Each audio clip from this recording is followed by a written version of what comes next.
All right, so I'm sorry, Auburn fans. We got a lot to talk about, man. First of all, congratulations to the Georgia Bulldogs for defeating the Auburn Tigers, 27-6. This was absolutely an ass whipping. This was just ground and pound, old school, knock your ass out type football by the Georgia Bulldogs, man. I mean, this was a very physical football game. But Georgia's defense proved once again why they're the best defense in the nation. Now, Auburn doesn't have the greatest offense in the world. Let's be honest here. They don't have the greatest offense in the world. Bo Nix is not a good quarterback. And I know there's going to be a lot of Auburn fans that are going to say, well, they beat Alabama. Bo Nix beat Alabama, put up 45 points. Fine. He did. He did help.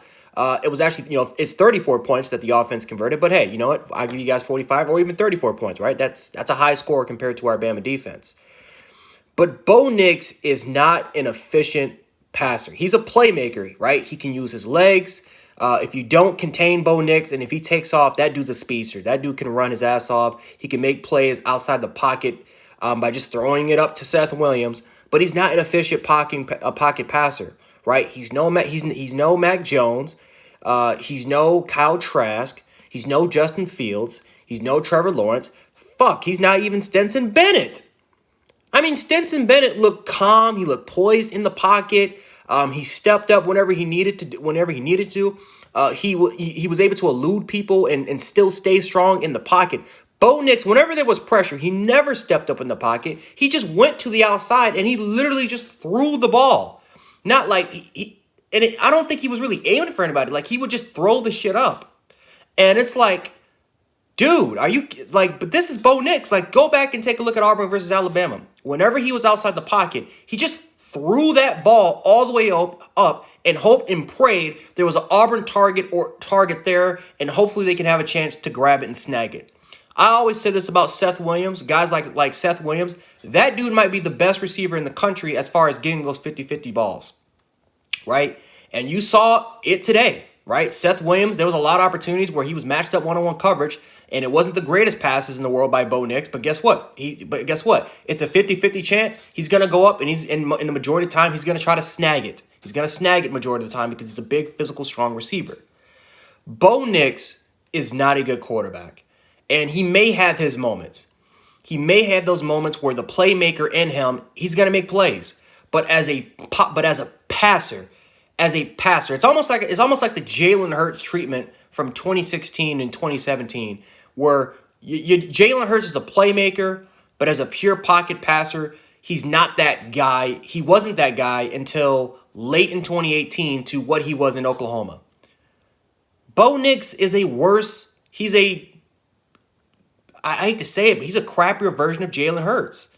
That's what he is. He's a crappier version of Jalen Hurts. Tremendous athleticism, mobility, can extend plays outside the pocket, can pick up the first downs, but he is not an efficient passer. And when you're going against the elite defenses, and when the opportunities are there for your receivers to make plays, and Bo Nix is either overthrowing them, he's underthrowing them, or he's literally throwing it to the other opponent, or it's just he did not do Auburn. He did not do the Auburn receivers any favors. And Schwartz had a lot of opportunities to put points on the board. Seth Williams had a lot of one-on-one matchups that Bo Nix just didn't take a look at because he's staring down a target. He scrambles outside the pocket whenever there's pressure. He stares down a target instead of looking for other receivers, instead of when he's in the pocket, instead of just scrambling, he can just step up inside the pocket and try to look at his other reads. No, he just like Jalen Hurts back in 2016, scramble outside the pocket and hope and pray to God there's a receiver there, even when he's covered by two people.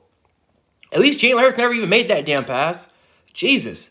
But you gotta feel bad for the Auburn receivers, man. These receivers they're talented, man. They're highly talented players, but Bo Nix is just not good. He's not a good quarterback. Now, he has tremendous upside. He's a 5-star for a reason. He has tremendous upside. But who knows? Maybe Gus Malzahn has to take in charge. Maybe Gus Malzahn has to be in charge of the plays again. He's not going to be in charge until Alabama comes, and that's when he's in charge, and all of a sudden these lucky-ass plays start to happen. But maybe Gus Malzahn needs to be in charge here because, God, Chad Morris Chad Morris, it doesn't fit. Him and Bo Nix in this offense, it doesn't fit. These players, it doesn't fit for Chad Morris. It fits for Gus Malzahn. It does not fit for Chad Morris. And I do believe that Chad Morris is a good offensive coordinator. Bo Nix is just not, that's not the guy. It's just not. And again, Auburn fans, I want to say, well, he put up 34 points on you against Alabama. Hey, you can say that all you want, but look what happened against the Georgias of the world the last couple of years. Look at some of the other games that he did. Man, even look at the Kentucky game. He wasn't really efficient in that game. He wasn't really checking his reads. He was just throwing the shit up to Seth Williams the majority of the game. I feel bad for the Auburn defense. They did the best they could. I know that Auburn defense is definitely banged up because that Georgia offensive line was just pounding the rock with Zamir White, with James Cook, with Kendall Milton, with all those guys, Kenny McIntosh. I mean, these guys were just pounding the rock. 200 yards rushing, and Stetson Bennett was just very efficient inside the pocket. Again, whenever there was pressure, he would just avoid it. He would just avoid it, stepping up, looking at his other reads, and going at players like Kearis Jackson, who dominated this game with 100 yards, which is shocking.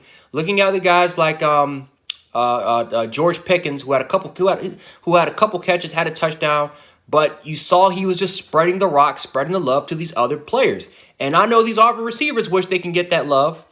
You know, if there was any positive bright spots for their offense, it was Seth Williams, it was Anthony Schwartz getting open, and it was Tank Bigsby. Tank Bigsby was probably one of the only bright spots of that game. But yes, ladies and gentlemen, this is Auburn. Auburn has the talent. Bo Nix needs to develop, and he needs to develop fast.